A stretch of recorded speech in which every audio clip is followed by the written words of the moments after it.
J'ai préféré de faire cette vidéo aujourd'hui aux frontières, car c'est ici qui est la frontière entre les vivants et les morts. La tombe nous appelle chaque jour. Venez vers moi. Je suis la maison de l'obscurité. Je suis la maison des insectes. Je suis la maison que tu vas rester seul, abandonné. La maison dont aujourd'hui les mêmes politiciens, les hommes forts, les hommes riches, les religieux, quand ils sont couchés ici, ils ont été mangés par des insectes. Et ces insectes-là vont être mangés par d'autres insectes. Et ils vont rester que des os. À quoi ça sert ta vie aujourd'hui, toi mon frère qui suit cette vidéo, qui te dit tu es beau, tu es grand, tu as de l'argent, tu as la force, tu as la puissance. Wallahi, ta puissance va terminer ici, ta grandeur va terminer ici, ta beauté ça va terminer ici. Et qu'est-ce que tu vas avoir comme échange si tu n'avais pas la place envers Allah subhanahu wa ta'ala? Où sont les jeunes? Où sont les jeunes musulmans aujourd'hui? Où est-ce qu'on a mis la dignité et la fraternité des jeunes musulmans aujourd'hui? Quand on nous parle qu'on doit laisser la musique, et beaucoup de jeunes musulmans, de non-musulmans vont dire la musique, c'est la viande, l'esprit de la vie.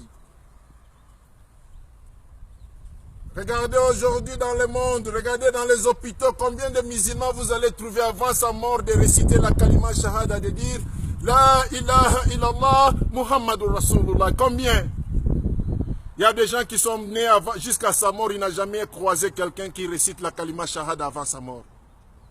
Savez-vous qu'est-ce qui nous empêche à faire cette kalima shahada avant la mort? C'est la musique. Le prophète Mohammed sallallahu alayhi wa sallam nous a dit la musique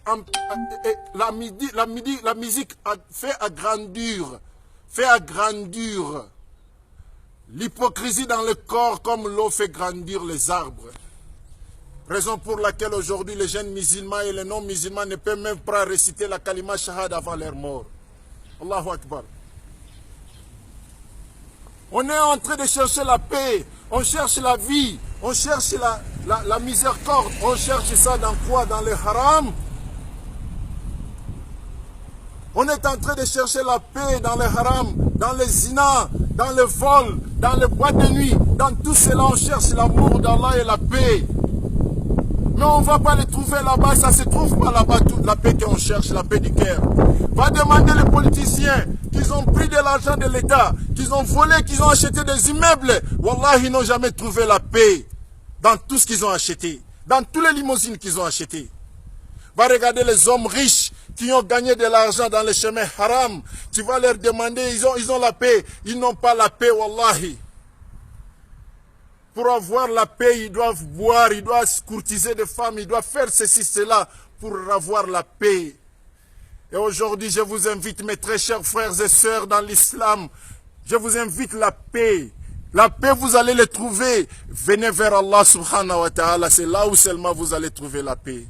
La paix du cœur, ça se trouve seulement que dans l'adoration d'Allah, dans la prosternation d'Allah, dans écouter le bayan, dans écouter les prédications, de faire beaucoup de zikri. Tout ce qui est fait pour Allah, suivez ça, wallahi, vous aurez la paix.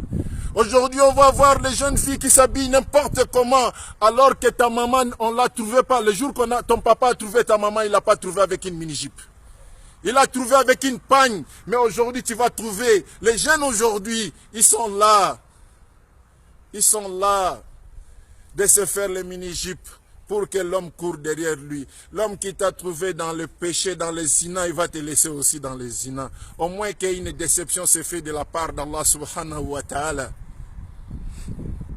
Toi, les jeunes garçons, mon fils, mon ami, mon petit frère, depuis que tu as baissé ton pantalon sous tes fesses, tu ne veux pas les faire soulever. Pourquoi? Qu'est-ce qui se passe?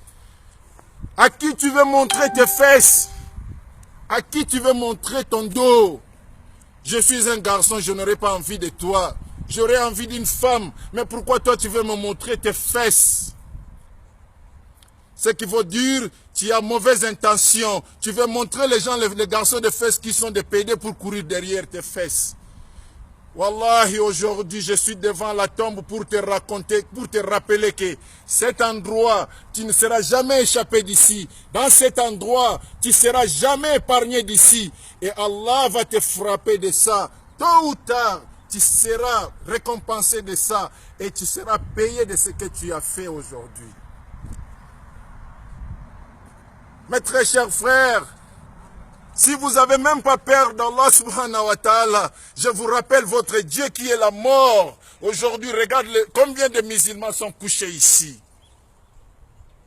Combien de musulmans sont couchés ici. Le cimetière appartient aux musulmans et non-musulmans. Regardez de l'autre côté, vous allez voir combien de non-musulmans sont couchés. Des centaines d'hectares de musulmans, de non-musulmans couchés. Et tous ces gens-là, ils étaient dans les cités. Ils avaient des maisons, ils avaient des foyers, ils avaient tout. Mais ils ont tout laissé, ils sont là. Wallahi, je vais vous dire à 18 h quand tu viens dans le cimetière, tu ne peux pas